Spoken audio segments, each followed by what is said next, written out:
Hello everyone. तो आज हम देखेंगे paper West Bengal state electricity transmission company limited, इसको WVSETCL के नाम से जाना जाता है। ठीक है। और अभी इसका लास्ट वीक ही एग्ज़ाम हुआ है 15 मार्च 2022 को। ठीक है। और जो आपका सब्जेक्ट था वो था जूनियर इंजीनियर इलेक्ट्रिकल ग्रेड 2। ठीक है। हम स्टार्ट करते हैं अपने पहले क्वेश्चन से। क्वेश्चन ज़्यादा नहीं आए थे इसमें, बेसिक से क्वेश्चन थे और 60 नंबर ऑफ क्वेश्चंस आए थे। पेपर स्टार्ट करने से पहले जो भी नॉन टेक्निकल पोर्शन होता है हर पेपर में, जो भी अभी रिसेंटली हो रहे हैं आपके इलेक्ट्रिकल एग्जाम्स के अंदर, नॉन टेक्निकल क्वेश्चंस को भी आप पढ़ के चलिए करिए। ठीक है। जब जब भी आपको पेपर मिल जाता है। ठीक है। इसका पीडीएफ भी आपको मिल जाएगा। लास्ट वाला पीडीएफ मैं अभी डालने वाला हूँ। ठीक है। तो आप टेलीग्राम ग्रुप पे जाके उस पीडीएफ को भी डाउनलोड कर सकते हैं। तो पहला क्वेश्चन आप देख सकते हैं कि which condition defines in operation amplifier of trans resistance gain। ठीक है। और मैं जूम कर देता हूँ इस क्वेश्चन को। तो यहाँ पे कंडीशन आपसे पूछी गई है ऑपरेशन एम्पलीफायर में डिफाइन करने वाला ट्रांस रेजिस्टेंस गेन। तो आपने देखिए ट्रांस कंडक्टेंस, ट्रांस रेजिस्टेंस, ये सारे गेन आपने देखे होंगे। ठीक है। तो कुछ गेन्स आप यहाँ देख सकते हैं। ये है आपकी गेन्स एम्पलीफायर टाइप में वोल्टेज यानी कि V by V gain, current में ए वाई ए गेन यानी कि current by current gain, transconductance होता है आपका करंट वाई वोल्टेज गेन, और ट्रांस रेजिस्टेंस होता है आपका voltage by current gain. Ideal input और आइडियल आउटपुट भी आपसे पूछे जा सकते हैं, तो ये टेबल आपको ध्यान होनी चाहिए। ठीक है। तो यहाँ पे आंसर क्या होगा, अभी हमने क्या देखा था, ट्रांस रेजिस्टेंस के लिए बी वाई ए, तो वोल्टेज इन होगा और करंट आउट। तो answer is the option number D. Next question आपको कह रहा है कि which is not a fossil fuel that is used as a prime mover in steam turbines. ठीक है। इनमें से कौन सा फॉसिल फ्यूल नहीं है आपका। तो आप जानते हैं कि न्यूक्लियर एक अलग ही पावर प्लांट है। ठीक है। जो कि आपके स्टीम टर्बाइन में यूज नहीं होता है। बाकी oil shales, coal, natural gases are used as a prime mover in a steam turbines. Next question, which colour code is correct for domestic electric wiring. तो आप जानते हैं अच्छे से कि लाइव वायर जो होता है वो आपका रेड होता है। ठीक है। न्यूट्रल वायर आपका ब्लैक होता है। ठीक है। ग्रीन अर्थिंग के लिए यूज होता है, और वाइट और ग्रे जो होते हैं वो पावर के लिए भी हम यूज करते हैं। तो यहाँ पे आप देख सकते हैं ये आपको कलर कोडिंग दी है। ठीक है। रेड कलर, ठीक है, लाइव वायर, ग्रीन आपको ग्राउंडिंग के लिए, yellow and blue are also use to carry power. ठीक है। But are not for the wiring the outlets, यानी कि आउटलेट्स के लिए हम इनको यूज नहीं करते हैं। कॉमन प्लग के लिए व्हाइट एंड ग्रे और ब्लैक आपका इंडिकेट करता है न्यूट्रल वायर। तो इतना आप समझ गए होंगे। नेक्स्ट है आपका, विच instruction is considered an implicit addressing for micro processor. तो कई सारे एड्रेसिंग मोड होते हैं आपके। ठीक है। यहाँ पे बात हो रही है इम्प्लिसिट एड्रेसिंग मोड, और इसको इम्प्लाइड एड्रेसिंग मोड भी कहा जाता है। ठीक है। इसके अंदर आपके CMA, ठीक है, और RRC और RLC आता है। ठीक है। ये आपके कॉम्प्लीमेंट्री एक्यूमुलेटर कहलाता है। ठीक है। जो कि स्टोर करता है वंस के कॉम्प्लीमेंट के कंटेंट को एक्यूमुलेटर में। बाकी RRC, RLC ये आपके इम्प्लिसिट एड्रेसिंग मोड के अंदर ही आते हैं। ये भी आपसे आगे कभी पूछे जा सकते हैं क्वेश्चन पेपर के अंदर। नेक्स्ट हम बात कर लेते हैं, इमीडिएट एड्रेसिंग मोड भी होता है। ठीक है। और जितने भी एड्रेसिंग मोड्स हैं, जैसे कि इमीडिएट एड्रेसिंग मोड और रजिस्टर एड्रेसिंग मोड, तो आप इनको भी पढ़ सकते हैं, इनके एग्जांपल्स भी देख सकते हैं। जैसे कि ये है आपका मूव इमीडिएट, ठीक है, load the pair immediate, jump address. तो इस प्रकार के आपके एड्रेस होते हैं। और डायरेक्ट एड्रेस मोड भी होता है, और एक होता है आपका इनडायरेक्ट रजिस्टर एड्रेसिंग मोड। इन सबके एग्जांपल्स भी आपको यहाँ पे इम्पोर्टेंट हैं। नेक्स्ट क्वेश्चन है आपका, which of the following is not considered as a duty of circuit breaker. देखिए, इंटरप्शन और टर्मिनल फॉल्ट्स या हमारे सर्किट ब्रेकर की ड्यूटी है, तभी सर्किट ब्रेकर क्या करेगा, ऑपरेट करेगा। शॉर्ट लाइन फॉल्ट होगा तो ऑपरेट करेगा रिले के बाद, या फिर किसी इंडक्टिव सर्किट में इंटरप्शन होगा तो अभी हमारा ऑपरेट करेगा। लेकिन जब बिलो द रेटिंग कोई डिवाइस हमारी वर्क करेगी तब सर्किट ब्रेकर ऑपरेट नहीं करेगा। सर्किट ब्रेकर कब ऑपरेट करता है? फॉल्ट की कंडीशन में, ठीक है। नेक्स्ट आपसे क्वेश्चन के अंदर पूछा है incorrect statement of single phase induction motor when compared with three phase induction motor. देखिए, दो टेबल आपको जरूरी होती हैं ऐसे नॉर्मल से जो आपके थ्योरी होती है। जब भी आप single phase three phase induction motor पढ़ते हैं वहाँ पे आपसे कंपैरिजन जरूर पूछा जाता है और यही आप एग्जाम्स के अंदर लिख के आते हैं। तो यहाँ पे इनकरेक्ट स्टेटमेंट आप जानते हैं कि थ्री फेज इंडक्शन मोटर का टॉर्क हमेशा हाई रहेगा as compare to the single phase induction motor. तो answer is starting torque is high, जो कि इनकरेक्ट स्टेटमेंट है for the single phase induction motor. Next है what is used as a passive transducer to measure the rotational displacement. जब भी आप potentiometer का नाम आप सुनते होंगे तो आपके ध्यान में केवल आता होगा कि ये पोटेंशियल डिफरेंस को मेजर करता है, लेकिन यहाँ पे आप जानते हैं कि potentiometer also works on the principle of variable resistance. वहाँ पे नॉब लगा हुआ होता है, उस नॉब को हम क्या करते हैं? रोटेट करते हैं, ठीक है। उस रोटेट की हेल्प से हम कह सकते हैं कि पोटेंशियोमीटर एक पैसिव ट्रांसड्यूसर है और रोटेशनल डिस्प्लेसमेंट को भी वह मेजर करता है। आपसे क्वेश्चन के अंदर पूछा है कि identify the above symbol use in electrical wiring in lightning system. तो ए आपको दिखाई दे रहा होगा, ए आपको क्या दिख रहा है? ए आपका एक जंक्शन है, ठीक है। तो इस जंक्शन पे आपको यानी कि कई सारे नोड यहाँ पे कनेक्टेड हो रहे हैं, तो that is called the junction of the conductor. कई सारे कंडक्टर आपके क्या है? वहाँ पे कनेक्टेड है। नेक्स्ट है which parameter it's not considered when designing the buck converter. देखिए, बक कन्वर्टर मतलब स्टेप डाउन कन्वर्टर की बात हो रही है यहाँ पे। और आप फॉर्मूला जानते हो तो आउटपुट वोल्टेज जो होता है वो input voltage into duty cycle होता है। हम efficiency of the converter buck converter के अंदर लेते हैं। जब आप बक कन्वर्टर पढ़ेंगे पावर इलेक्ट्रॉनिक्स में तो आपको सारे फॉर्मूले यानी कि एफिशिएंसी से रिलेटेड, आउटपुट वोल्टेज से रिलेटेड, लोड करंट से रिलेटेड फॉर्मूले आसानी से मिल जाते हैं। कलेक्टर डिसिपेशन का बक कन्वर्टर से कोई लेना देना नहीं है।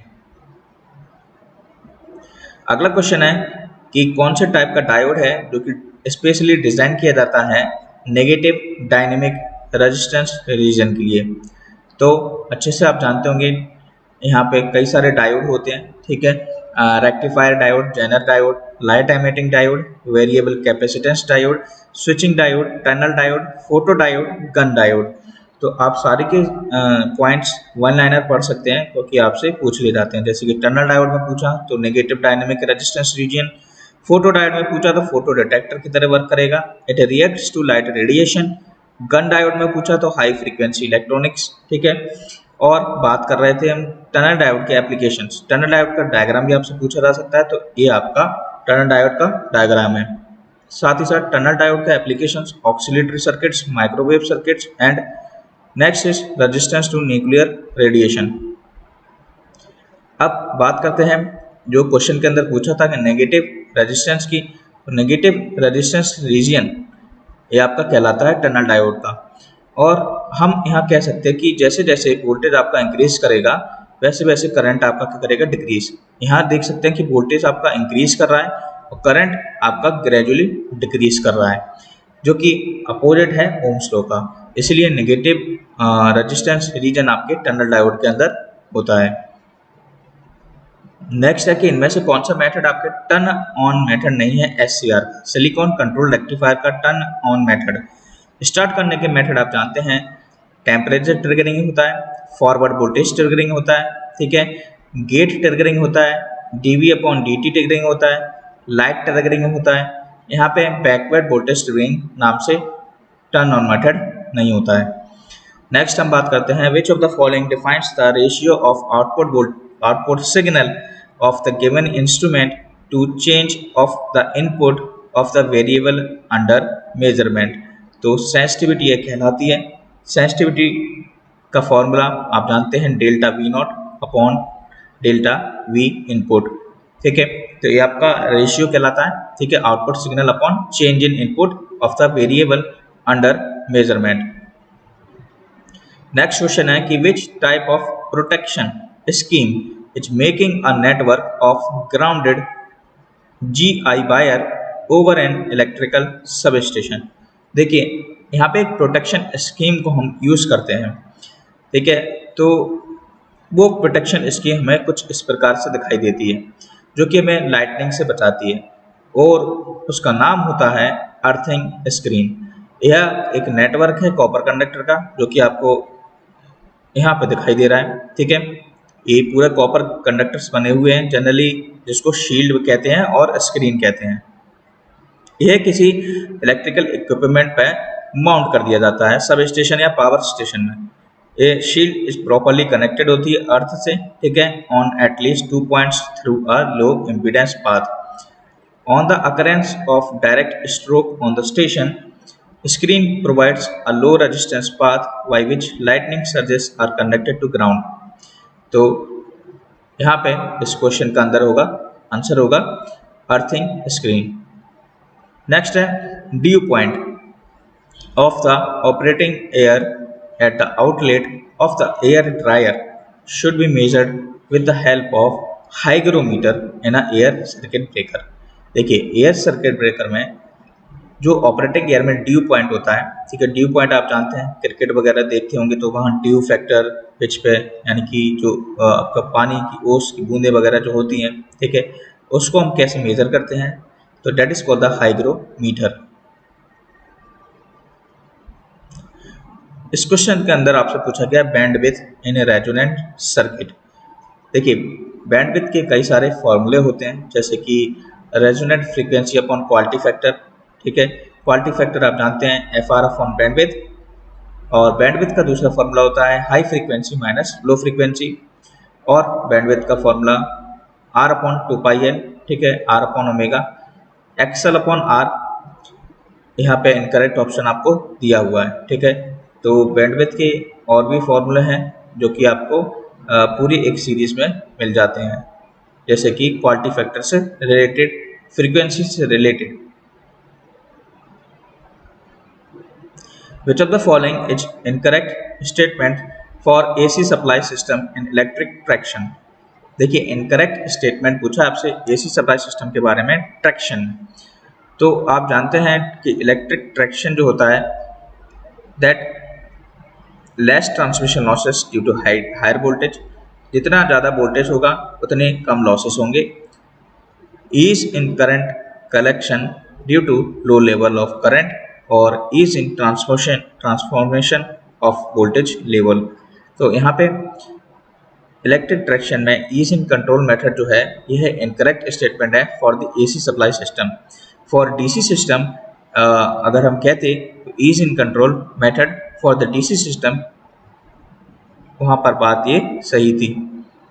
नेक्स्ट क्वेश्चन है आपका, which of the following provide a very low impedance path to the ground for high voltage traveling waves in the transmission system। तो एक लो इम्पीडेंस पाथ प्रोवाइड करना है ग्राउंड के लिए, ठीक है, जैसे भी हम जो कि प्रोटेक्शन सर्किट्स के लिए हम यूज़ करते हैं for high voltage travelling waves in the transmission system, तो वो आपका कहलाता है हॉर्न गैप अरेस्टर।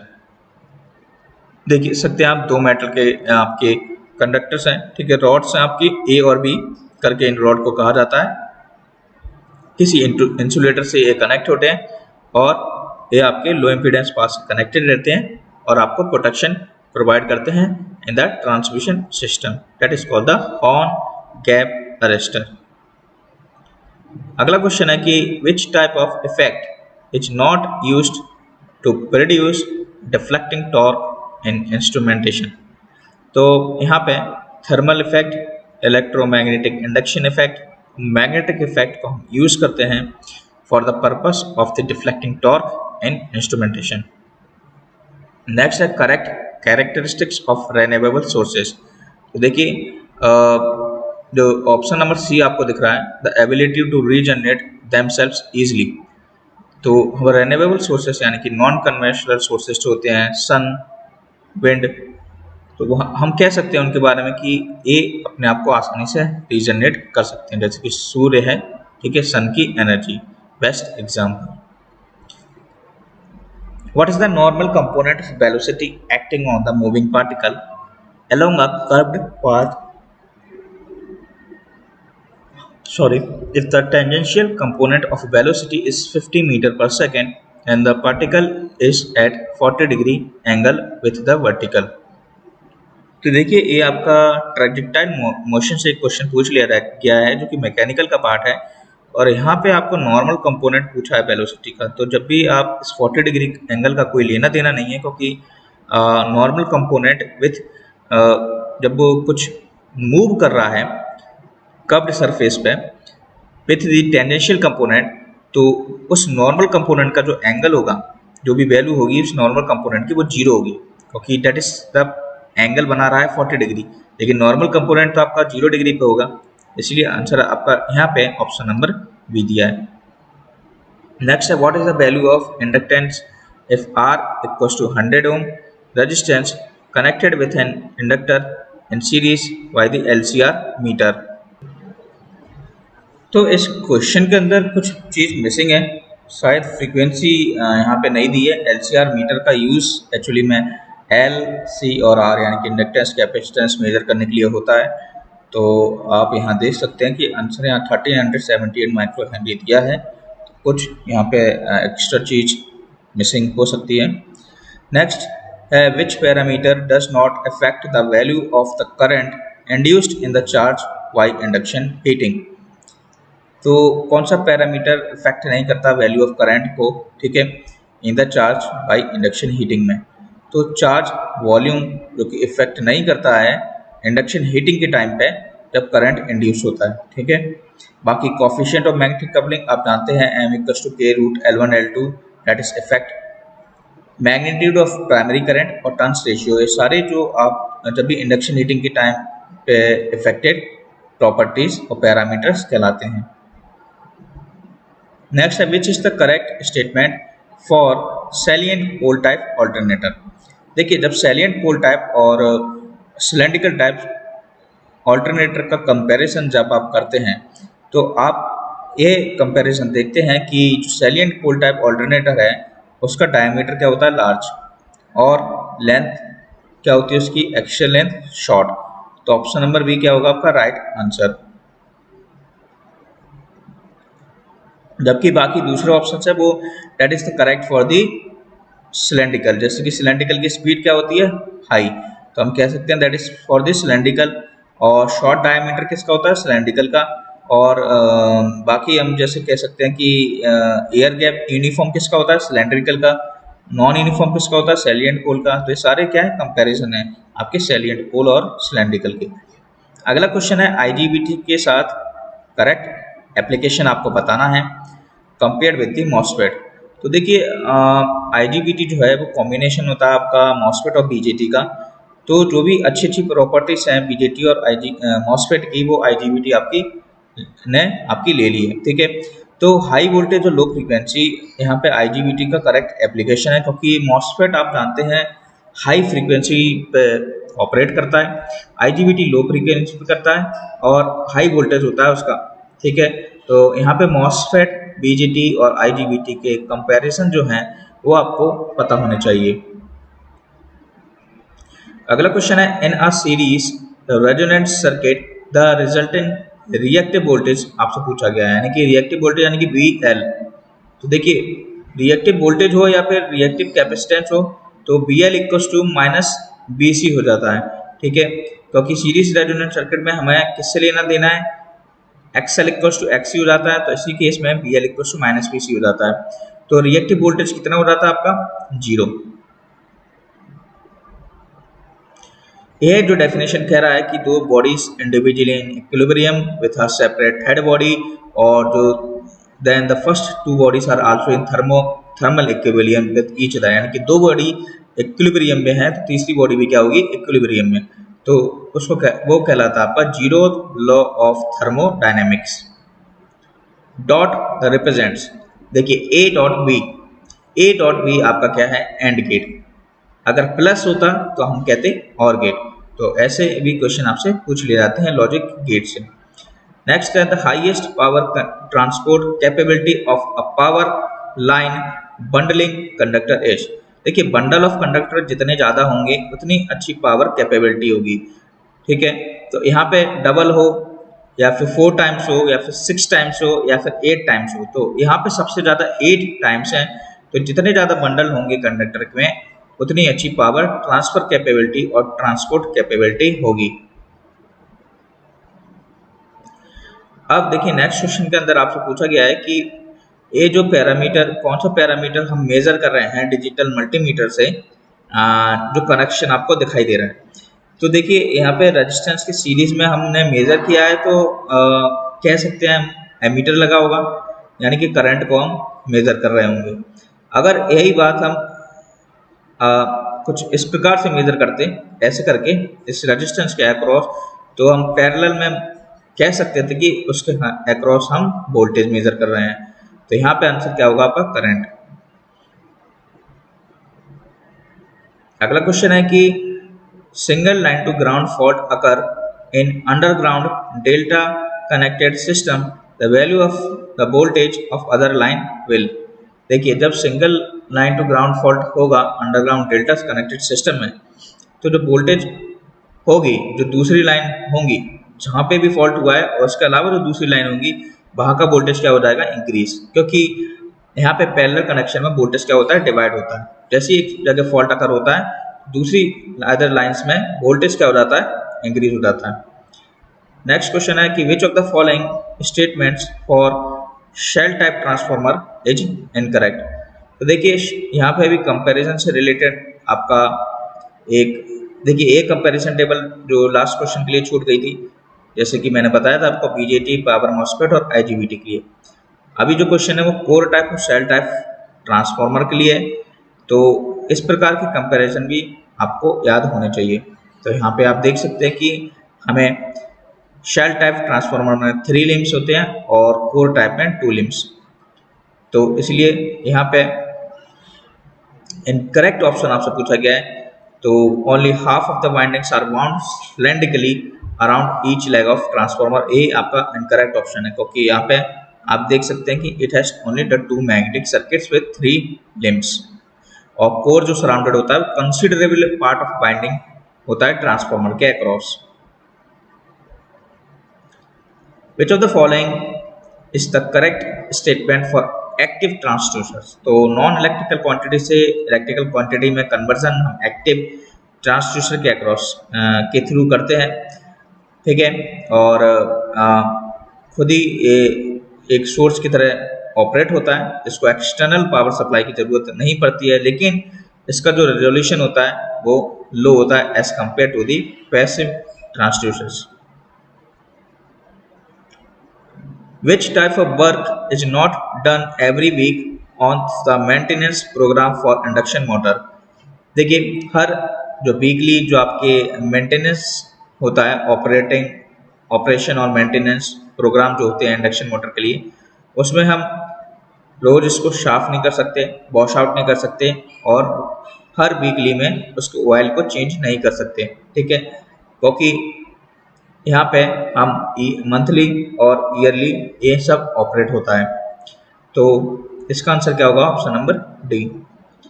नेक्स्ट आपका as per the central electricity authority regulations, यानी कि इसको CAR और सेरा भी बोला जाता है, 2010 के across which support is given minimum factor of safety.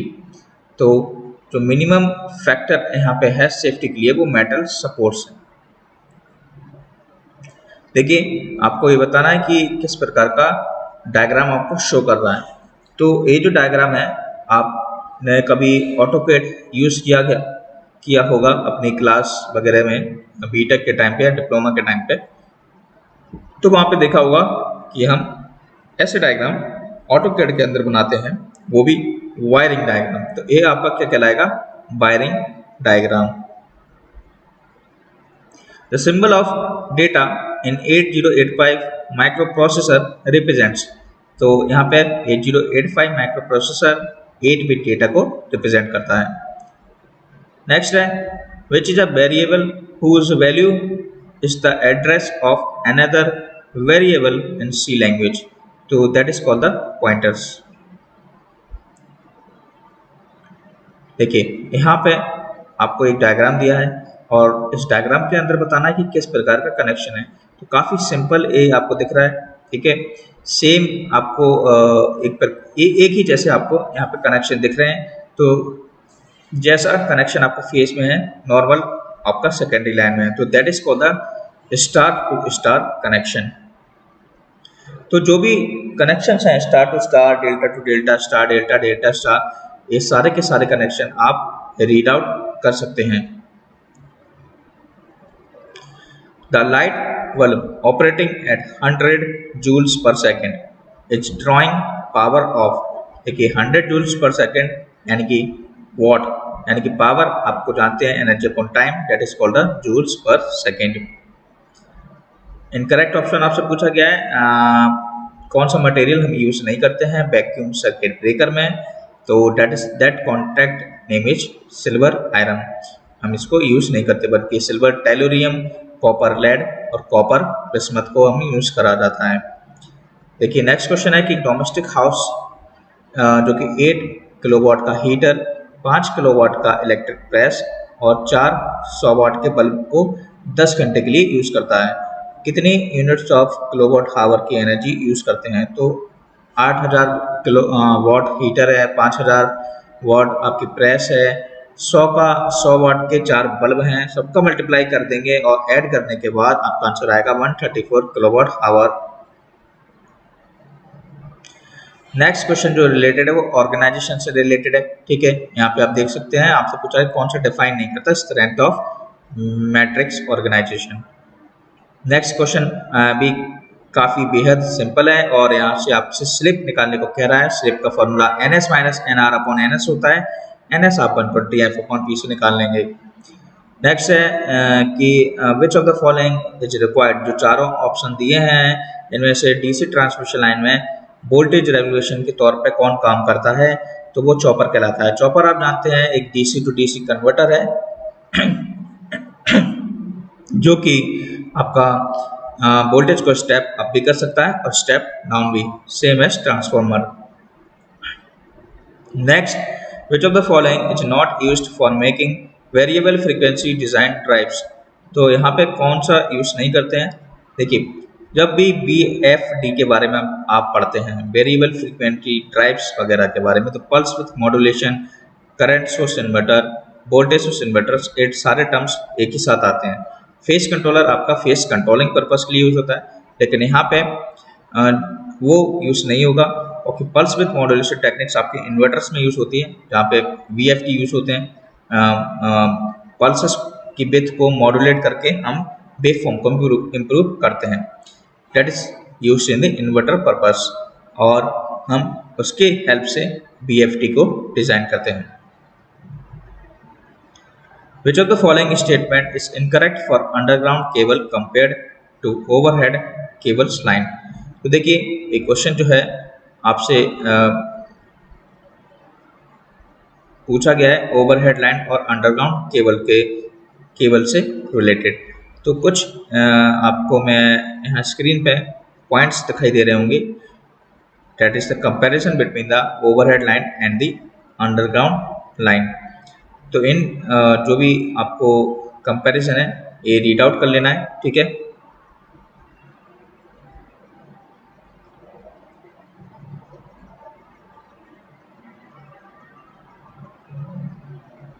तो यहाँ पे 19 पॉइंट्स हैं कुछ, पॉज करके वीडियो को आप रीड आउट कर सकते हैं।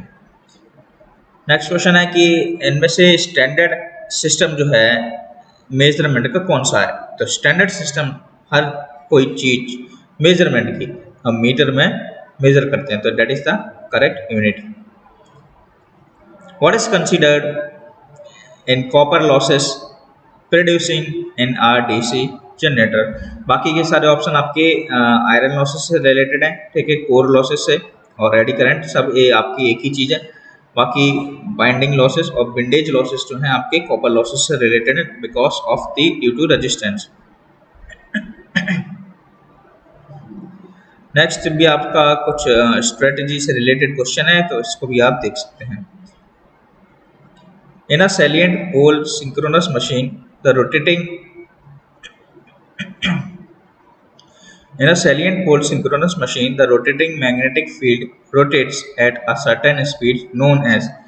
जब आप सिंक्रोनस मोटर पढ़ते हैं और सिंक्रोनस स्पीड की डेफिनेशन पढ़ते हैं तो आपकी डेफिनेशन आपके क्वेश्चन के अंदर लिखी हुई है कि किसी भी सैलिएंट पोल सिंक्रोनस मशीन में जब रोटेटिंग मैग्नेटिक फील्ड आपकी रोटेट करती है किसी स्पीड पे तो उस स्पीड को हम सिंक्रोनस स्पीड कहते हैं। नेक्स्ट है which type of traction system produces the highest efficiency to others. देखिए ट्रैक्शन सिस्टम की बात करें तो यहाँ पे ट्रैक्शन सिस्टम की मोस्टली इलेक्ट्रिक ट्रैक्शन सिस्टम जो होता है जो कि लोकोमोटिव में यूज होता है, सबसे ज़्यादा पर्पस जो होता है लोकोमोटिव सिस्टम में होता है। वो इसीलिए क्योंकि यहाँ पे कुछ आपको एडवांटेजेस दिखाई दे रहे होंगे जिनको आप रीड कर सकते हैं, तो इसीलिए इसका answer electric locomotive with hydro electric power plant होगा, इसकी एफिशिएंसी सबसे ज़्यादा होगी। नेक्स्ट है कौन से टाइप का कनेक्शन होता है जो कि when two single phase transformer are used to provide a three phase supply, तो that is called the open delta connection. ठीक है, यहाँ आप जानते होंगे ये आपको सामने दिख रहा है ओपन डेल्टा कनेक्शन। इसका काम क्या होता है, टू सिंगल फेज ट्रांसफार्मर से प्रोवाइड करना थ्री फेज सप्लाई। ठीक है, इसको ओपन डेल्टा और कुछ आपके ओपन डेल्टा कुछ इस प्रकार से दिखाई देता है। ठीक है, ओपन डेल्टा कनेक्शन सिस्टम जो होता है इसको हम इमरजेंसी कंडीशन में यूज करते हैं। ठीक है, जब one of the transformer in the delta delta system damage हो जाता है और सर्विस से रिमूव कर दिया जाता है। एफिशिएंसी से भी रिलेटेड आपसे क्वेश्चन पूछा जा सकता है कि ओपन डेल्टा कनेक्शन की एफिशिएंसी लो होती है अगर हम डेल्टा डेल्टा सिस्टम से कंपैरिजन करें। नेक्स्ट है which of the following is not a part of the function that is used in defining the function in C programming. तो यहाँ पे declaration of variable C programs के related question है। ठीक है, डिक्लेरेशन ऑफ वेरिएबल एक part नहीं है आपके फंक्शन का। नेक्स्ट है अभी हमने कंपैरिजन देखा था अंडरग्राउंड केबल का ओवरहेड लाइन से, तो यहाँ पे पूछा जा रहा है कि underground cable has a lesser current carrying capacity as compare to overhead line. बिल्कुल सही बात है, यहाँ पे और भी कंपैरिजन है। देखिए कंपैरिजन में यहाँ दिया हुआ है, तो यह है ओवरहेड लाइन जिसकी करंट कैरिंग कैपेसिटी ज़्यादा होती है, हाई वोल्टेज होता है, और यहाँ पे अंडरग्राउंड केबल की लेसर करंट कैरिंग कैपेसिटी होती है और लिमिटेड वोल्टेज होता है जो कि 66 केवी तक होता है। ठीक है, अगला क्वेश्चन है कि which name is not used in represents to digital electronics. तो डिजिटल इलेक्ट्रॉनिक्स के अंदर logic variables, Boolean variables, binary digits variables, ये सारे टर्मिनोलॉजीज आते हैं। Solid state variables related to sign control system से रिलेटेड हो सकता है और बाकी मैकेनिकल सिस्टम में सॉलिड स्टेट वेरिएबल्स यूज होते हैं। नेक्स्ट है आपका which method is not used for making self starting of a single phase induction motor. देखिए सिंगल फेज इंडक्शन मोटर में आप कैपेसिटर स्टार्ट को यूज कर सकते हैं। ठीक है, सैडेड फोल्ड इंडक्शन मोटर आपकी सिंगल फेज है, स्प्लिटिंग फेज इंडक्शन मोटर आपकी सिंगल फेज इंडक्शन मोटर के अंदर आती है, जबकि परमानेंट इंडक्टर ठीक है ये आपके सेल्फ स्टार्टिंग पर्पज के लिए नहीं है। Which of the following is the correct statement for DC motor ceiling fan compared to AC fan. तो यहाँ पे आप देख सकते हैं एक comparison DC motor ceiling fan का किसके साथ, AC मोटर सीलिंग फैन के। तो यहाँ आप स्क्रीन पे कंपैरिजन पढ़ सकते हैं और यहाँ आंसर होगा DC मोटर के लिए कि ज़्यादा से ज़्यादा स्पीड कंट्रोल ऑप्शन अवेलेबल रहते हैं। ठीक है, वही यहाँ पे लिखा हुआ है कि they will often have more speed options जैसे कि रिवर्स फंक्शन रिमोट के साथ साथ generally faster to start stop और चेंज दी स्पीड। एक क्वेश्चन हमने लास्ट टाइम भी देखा था लास्ट पेपर के अंदर भी कि लैचिंग करंट एक मिनिमम करंट है जिससे कि हम फॉरवर्ड ब्लॉकिंग स्टेट से फॉरवर्ड कंडक्शन स्टेट की तरफ जाते हैं और टर्न ऑन प्रोसेस की तरफ मूव करते हैं। होल्डिंग करंट आपका टर्न ऑफ प्रोसेस के लिए होता है और लैचिंग करंट हमेशा 2 टाइम्स होता है आपकी होल्डिंग करंट से। यहाँ पे देखिए करंट आपसे पूछा गया है, 2 रेजिस्टेंस, एक सोर्स, पावर आपको दी है 10 किलो वाट। तो हर एक रेजिस्टेंस में पैरेलल सर्किट आपको दिखाई दे रहा है, पैरेलल फॉर्म में हैगा, और 120 वोल्ट हर रेजिस्टेंस के अक्रॉस होंगे। तो R = V² आप आसानी से निकाल सकते हैं। तो रेजिस्टेंस की वैल्यू कितनी आएगी, 144 ओम। अब आपको केवल लोड 1 के अक्रॉस निकालना है, तो I = V/R अप्लाई कर देना। तो 120/144 जो कि 83.33 एम्पियर आ जाएगा। यहाँ इस पेपर का लास्ट क्वेश्चन है, शायद which of the following is the correct maintenance time period that clean out magnetic dirt that may be clinging to poles। यानी कि जो पोल्स पे हैंगिंग और क्लिंजिंग जो मैग्नेटिक डर्ट होती है उसका जो करेक्ट मेंटेनेंस टाइम पीरियड होता है वो ईयरली होता है, ठीक है, ना तो वो डेली होता है, ना वो वीकली, ना वो monthly, that is the yearly maintenance. तो यहाँ पे आपके ख़त्म होते हैं 60 क्वेश्चंस, ठीक है। यहाँ से आपके एप्टीट्यूड और some kind of general knowledge के क्वेश्चंस हैं। तो हम देखेंगे अब दूसरा पार्ट इसी पेपर का, ठीक है, और भी शायद इसके शिफ्ट हुए हैं। तो पढ़िए, इस पेपर को लगाइए और डाउनलोड आप कर सकते हैं SSC EE junction Telegram group से।